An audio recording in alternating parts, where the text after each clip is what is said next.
Mr. President, Mrs. Trump, it is with great pleasure that my wife and I welcome you to Windsor Castle, this your second state visit to the United Kingdom. This unique and important occasion reflects the enduring bond between our two great nations, anchored by the deep friendship between our people. This relationship, which, with good reason, we and our predecessors have long called special, has made us safer and stronger through the generations. Our people have fought and died together for the values we hold dear. We have innovated, traded, and created together, fueling our economies and cultures through myriad forms of exchange. We have celebrated together, mourned together, and stood together in the best and worst of times. Mr. President, as we approach the 250th anniversary of the Declaration of Independence next year, it is remarkable to think just how far we have come. I cannot help but wonder what our forebears from 1776 would make of this friendship today. The rebel commander and pioneering First President George Washington famously vowed never to set foot on British soil. And my 5 times great-grandfather, King George III, for his part, did not spare his words when he spoke of the revolutionary leaders. Today, however, we celebrate a relationship between our two countries that surely neither Washington nor King George III could possibly have imagined. The ocean may still divide us, but in so many other ways, we are now the closest of kin. Mr. President, you have spoken of your pride in your British roots. In fact, not only have you set foot on British soil twice in the last 2 months alone, but I understand that British soil makes for rather splendid golf courses. Now, for my part, I have always admired the ingenuity of the American people and the principles of freedom which your great democracy has represented since its inception. Throughout my life, from the very first visit to the United States in 1970, and over 20 visits since that time, I have cherished the close ties between the British and American peoples. In fact, had the media succeeded in the 1970s in their own attempt at deepening the special relationship, I myself might have been married off within the Nixon family. Mr. President, from York to New York, from Birmingham, England to Birmingham, Alabama, we are united by a common language and shared heritage. The many thousands of people from each of our countries who have made the other their home have enriched our societies immeasurably, a fact that gives me the greatest pride. Our cultural connections, too, continue to flourish, with our actors, musicians, writers, and television presenters prospering in the hearts of transatlantic audiences. Today, our alliance spans every field of endeavour and shows vast potential for growth. The United Kingdom was your partner in the first trade deal of your administration, Mr. President, bringing jobs and growth to both our countries. And no doubt we can go even further as we build this new era of our partnership. Our two nations have an exceptional legacy of shared discovery. Together, we laid the foundations of nuclear science, mapped the human genome, and built the internet, upon which all contemporary commerce, communication, and defense is based. Together, our scientists and engineers are shaping the world of tomorrow, not least with new partnership agreements on technology and the prosperity that stands to bring. Our countries have the closest defense, security, and intelligence relationship ever known. In 2 world wars, we fought together to defeat the forces of tyranny. Today, as tyranny once again threatens Europe, we and our allies stand together in support of Ukraine to deter aggression and secure peace. And our AUKUS submarine partnership with Australia sets the benchmark for innovative and vital collaboration. The successes of the British Redcoats and of George Washington's Continental Army today stand shoulder to shoulder, brothers and sisters in arms, protecting the freedoms we both cherish. Our countries are working together in support of crucial diplomatic efforts, not least of which, Mr. President, is your own personal commitment to finding solutions to some of the world's most intractable conflicts in order to secure peace. In striving for a better world, we also have a precious opportunity to safeguard and to restore the wonders and beauty of nature for the generations who follow us. We share the ambition and determination to preserve our majestic lands and waters, above all, to ensure that we have clean water, clean air, and clean food. Our legacy for the next 250 years and beyond is to ensure that our children, grandchildren, and those who come after them can experience the awe and magnificence of the natural treasures found in the countryside, on the coasts, in the seas, and in the national parks established by your predecessors and mine. Mr. President, Mrs. Trump, the bond between our two nations is indeed a remarkable one. Forged in the fire of conflict, it has been fortified through our shared endeavours and burnished by the imperfection between our people. Tested time and again, it has borne the weight of our common purpose and raised our ambition for a better world. So, in renewing our bond tonight, we do so with unshakable trust in our friendship and in our shared commitment to independence and liberty.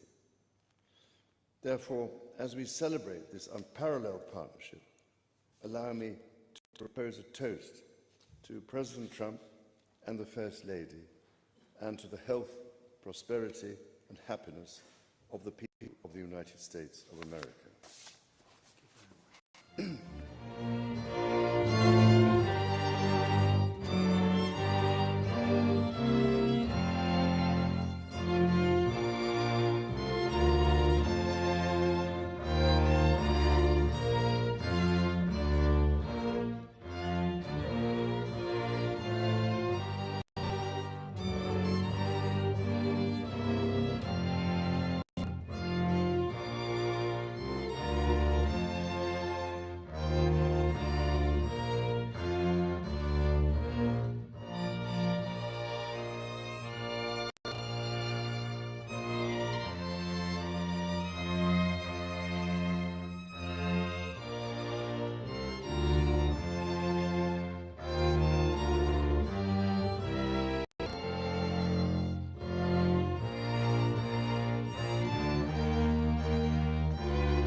Majesty.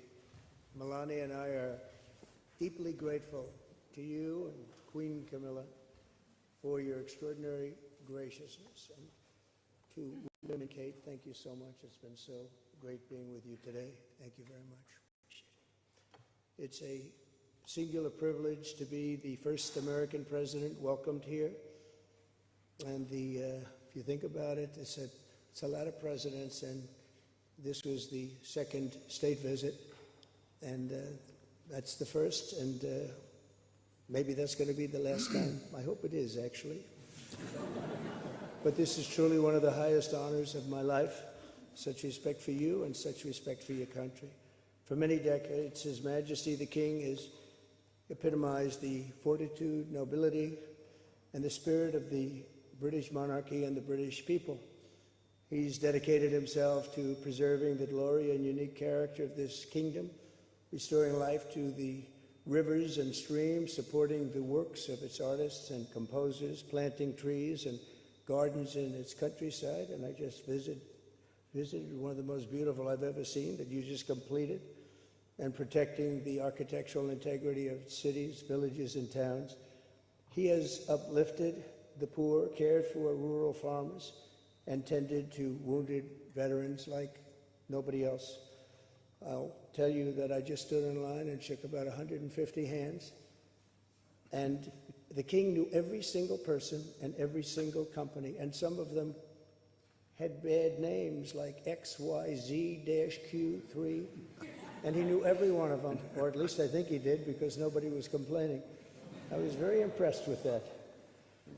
But I just want to say that His Majesty has also raised a remarkable son in His Royal Highness Prince of Wales.